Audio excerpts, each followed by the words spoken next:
Kenny, Deery, good morning to you. Good morning, Keith. How are you? Good, thanks for joining us. We're going to see can we get Rory back on a better line than that. How do you think the city is doing from a mobility point of view and getting footfall and getting people in to spend money in the city?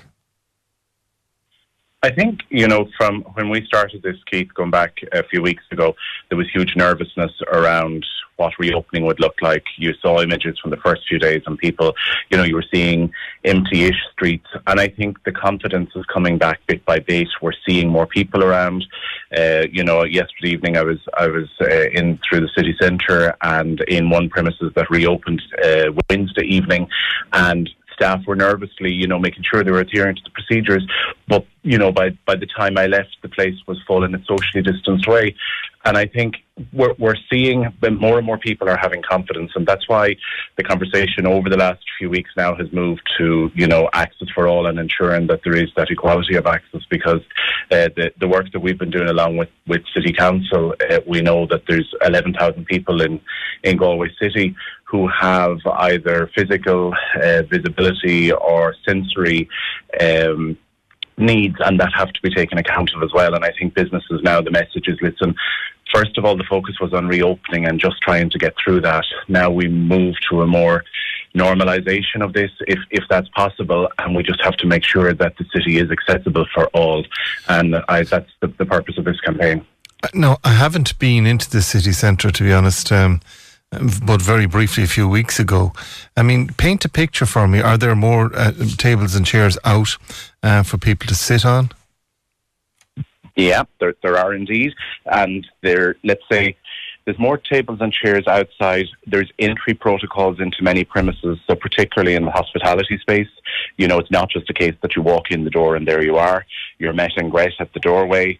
Your details are captured in a very nice, convivial way, but the lead booker or one of the individuals in the group, details are captured. You're asked to sanitize, and then once your table is ready or once you've something booked, you're escorted, you're handed over to another person who escorts you to your table. Guidance is given in terms of how you're going to roll over the next few hours. The bathrooms are here. This is the start time, and you've got an hour and 45 minutes, as the case was yesterday evening. And what you're finding, Keith, is some premises even are saying, right, in order to be able to deal with to give people a good range of choice and to be able to deal with the needs of people, they have more bespoke menus put on, but giving a kind of a limited but yet broad enough range that people will be happy. It's table service, so there's no getting up wandering around. And it's actually quite a relaxed affair, and a lot of businesses are investing time and energy into making sure that, you're limiting your own mobility, so you stay within your groups, so there isn't the potential for cross, if heaven forbid anybody was asymptomatic, and then in a very nice way your bill is brought to you at the end of the time and you depart. So it's a very well choreographed and managed process. And some people say, oh God, that seems a bit overcomplicated, but actually it's quite a pleasant experience. Stay with me if you don't mind. I want to bring Rory back in again. Rory, good morning to you again. Good morning. That's Where were you? Were you down in the dungeon somewhere on me?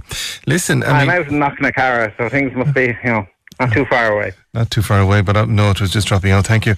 I mean, when I was going through all of this accessibility and equality for all, and the basics are avoid parking in parking spaces, avoid blocking footpaths, recognise not all disabilities are visible, allow time and space for people with disabilities in queues, be considerate of the fact of guide dogs, and verbal communication is essential and can avoid miscommunication and confusion. A lot of that, though, is very basic stuff that people should be doing anyway, but you're just reinforcing it for them, Rory.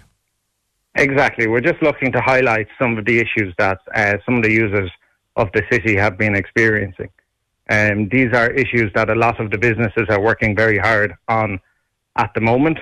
They are putting in the measures in place, but sometimes there are unintended consequences of people's best efforts, and it's the user experience that where we learn where we can improve on some of these issues. And Access for All have been meeting with us and highlighting some of their experiences.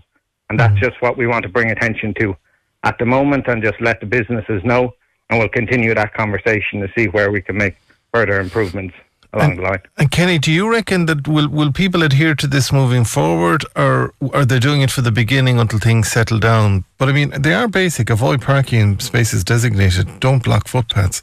I mean, it's fairly basic stuff, but the need is there to tell people. It's fairly basic stuff, but certainly the need is, and I think, Keith, during lockdown, there was not a casualness, but the city was quieter, and, you know, if someone was tempted to pop in somewhere that was open, they nearly could park on the footpath or, you know, edge in, because they'd only be a couple of minutes. And it's little lapses have set in. And the call of this is, you know, it's not a yardstick. It's just what good behaviour looks like. And remember that there are a huge cohort of people who need ease of access around the city.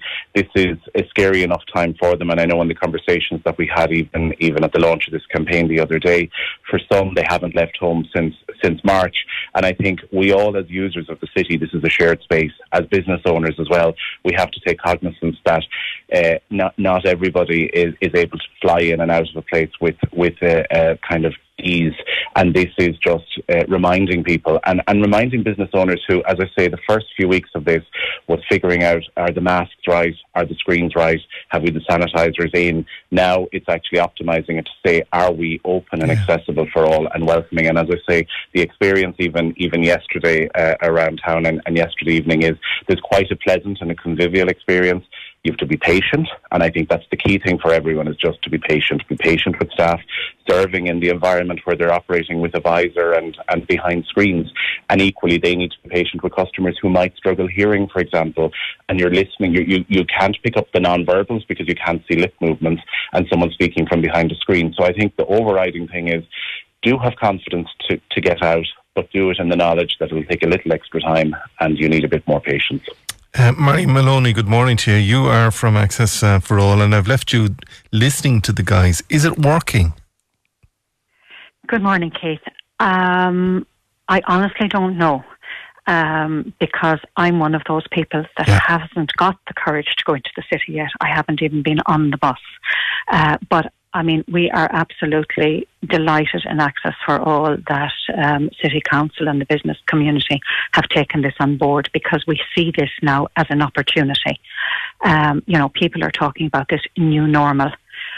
We don't want to go back to the way things were, because access in the city was appalling for people with disabilities, and you're after saying yourself that, you know, there are very basic things that you're after reading out. But sadly in the city, people just weren't aware. So we're taking this opportunity now to educate our local authority, educate the businesses, and educate the general public on the needs of people with disabilities. And to the staff, really, staff awareness is key to people being able to go into our city stress-free. But I mean, the situation is, and I've said this 1,000 times with you in this studio, and on the phone, if somebody walked for 1 hour in your shoes, they would then understand. If they walked for 2 minutes in your shoes, actually, they would then understand that they don't do stupid things. And yet again, last weekend, I saw somebody with a fine, flashy car, and she parked up in a disability in a parking space, and she got out and she took the bag out of the back of the car and she humped off and she did what she had to do. And I actually felt like going up to her and saying, somebody else could need that. But she was gone, and I didn't have the courage to do it. Yeah. And it's basic stuff, though. So it is, Marianne. It's having respect for a fellow human being.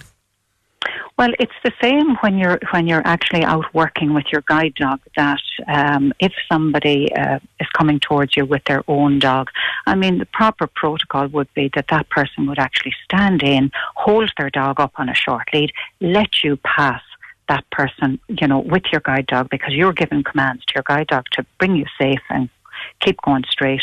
But sadly, I mean, I have been out so many times and people just let their dogs come over, and sure, naturally enough, Leon wants to go over and say hello as well, you know. Yeah, so the dog is it, oh, my dog only wants to say hello. But I said, my dog is working. He has to keep me safe.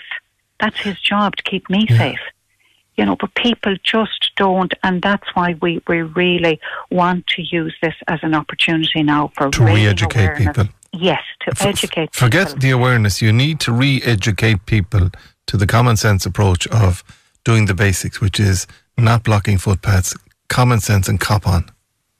Yeah, and I mean, that's why we have offered to both the City Hall and to the business community that anything they want to know, come and ask the people with the lived experience of where's the best place to put the sanitisers, because there was a wheelchair user that went to go into an optician in our city and the sanitiser was in the middle of the doorway and she couldn't get in. She was going in for an eye test. So Marion, the cop on has to there's a stronger word I want to use, but it's Friday and I can't use it, just, but anyway, Marion, thanks for joining us. Rory, obviously, I mean, the likes of Marion and her colleague indeed, Gina McNamara, I mean, they're wonderful people to have on side because they're level-headed and they will work with you. Yeah, no, definitely. And I think it's really important that we take on the information that the users of the city have, and we start that conversation with the businesses to make sure that we're putting that information in front of people and making it easily accessible. So we're hoping to have Access for All come in and talk with our tourism task force, let them know about their experiences of using the different premises across the cities, and see just, as you said, the simple measures that we can do just to improve the city for all users. These measures won't just improve for people with disabilities, they'll improve for all the users within the city, and will make it a much friendlier and more enjoyable city for people to visit. All right, Rory, thank you for that. Kenny, final word to you. Wouldn't it be a lovely message to put out across the world that Galway is one of the best cities in the world, if you do have any kind of a disability, to come and spend some time in? It certainly would, because we have many, many great things about Galway. There's the charm and the uniqueness of the city on the Atlantic and on the Corrib. And I do genuinely think, and I mean this, that all the business owners and anyone we've engaged with, even since the launch of this campaign, getting comms and mails back, do want to do right. And the example that Marion iterated there of the opticians and the stand in the middle of the doorway, I think, and it's not justifying it, I think with this messaging you'll see a lot of change, hopefully, Marion, and we'll learn from the lived experience of you once we give you the confidence to leave home and come back into the city centre, and indeed many of your colleagues. And this is a work in progress. Rory and I are both at the Tourism Stakeholder Forum this morning, and I'm sure this is going to be a centrepiece to the conversation. Okay. So hopefully we will see change over the next few weeks, and I see no reason, hopefully, as behaviours change and as this is taken on board, why we can't have a campaign to that extent, Keith. All right, thank you, Dee, for joining us today. Kenny Deery, Chief Executive of Galway Chamber of Commerce, Rory Lehman, Galway City Council, Marion Maloney, and again, well done to Marion.